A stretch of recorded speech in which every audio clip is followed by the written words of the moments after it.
I'm not really from the blogging, internet type of generation. I'm kind of old school. And I suppose all that stuff really has some value to it. But as I wrote recently, it really just burdens my heart, you know. You see all these young men blogging and fighting over theological nuances. And in a way, many of them haven't lived long enough to even know or at least experience what they're talking about.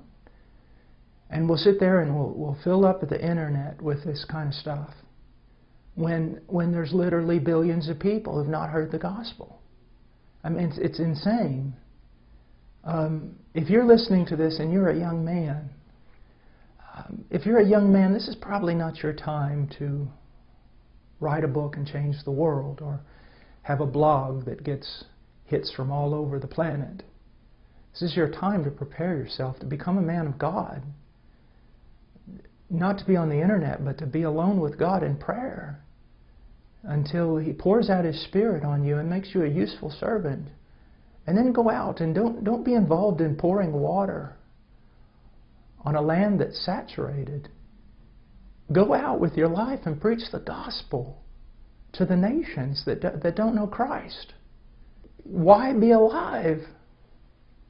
The need is tremendous. But I'm not going to tell you that the need is so tremendous and God won't get it done without you. God will get it done without you. But what a loss. What a loss of joy. You know, I invite you to a life of just real sacrifice and a life of joy unspeakable and full of glory. Some of you young men, you need to think about this. You need to think about going out there and preaching the gospel, suffering for Christ and relishing that suffering. Now, I'm 49 years old and my body is broken into a million pieces. Like Robert Murray McShane said, you know, the Lord gave me a message and a horse, and I've killed the horse.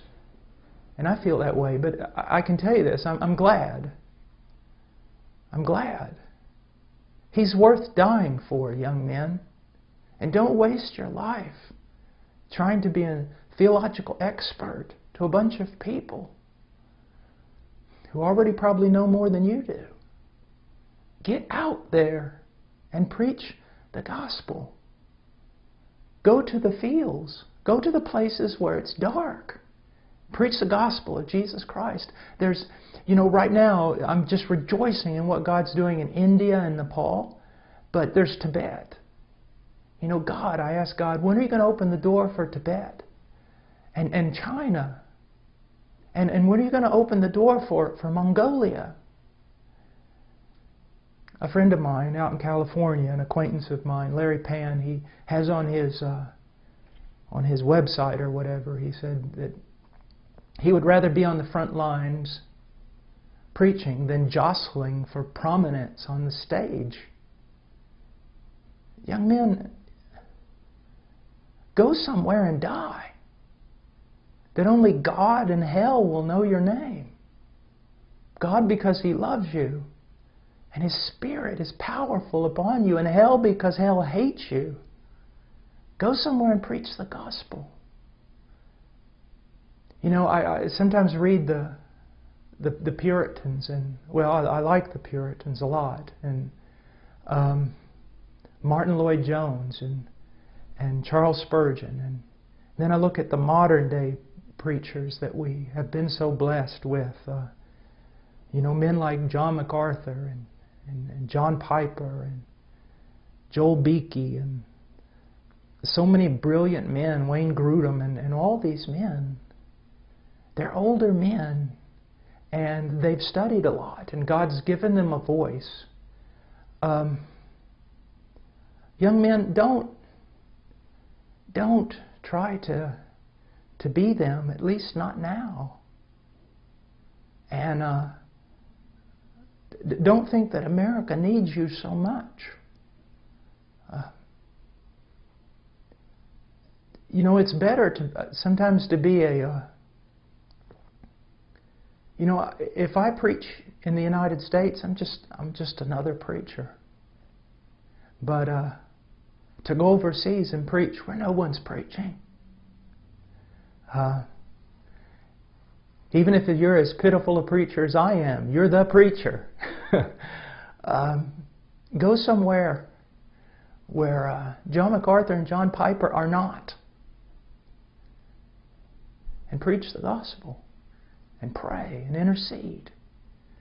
You know, all the men that I've ever studied, all of them, it's hard for me to find a common denominator in their lives. Some of them were more Calvinistic, others not. Some of them were well-known and seemed prosperous, and others seemed to die as martyrs and no one knew their name.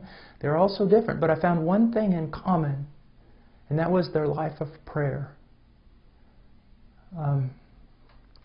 Prayer. Enduring, persevering prayer. You know, who cares about what man knows your name? You know, the question is, does God know your name? And secondly, does our arch enemy know your name?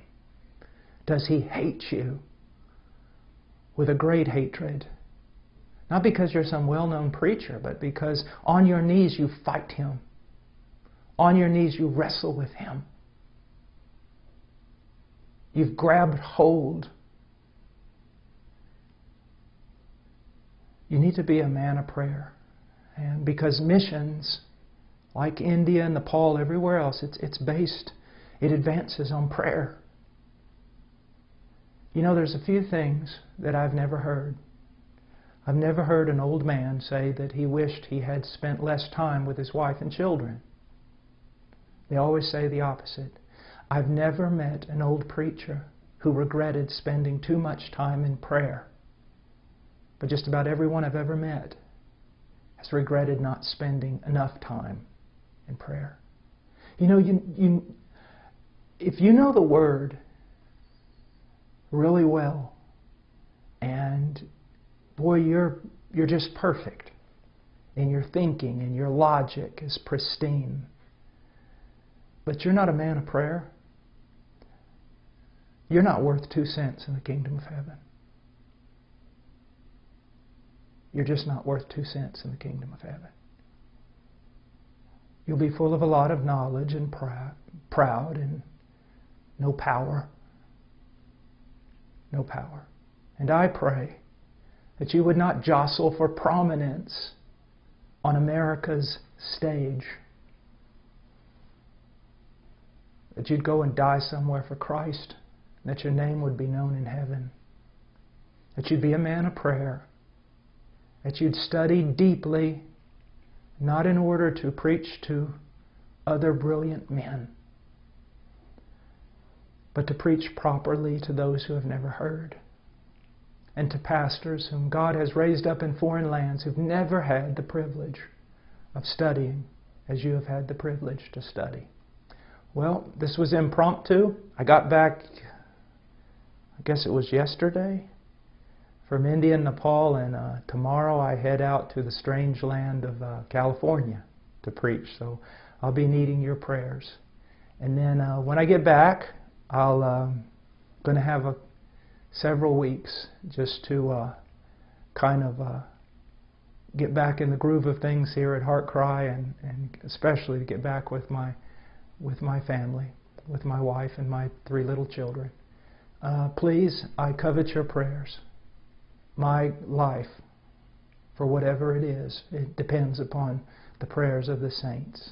So please pray for me and pray for us, and pray for Nepal and India and all the other countries of the world. That Christ's name will be great among the nations, from the rising to the setting of the sun, and that He will receive the full reward for all His suffering. God bless you. Have a great day.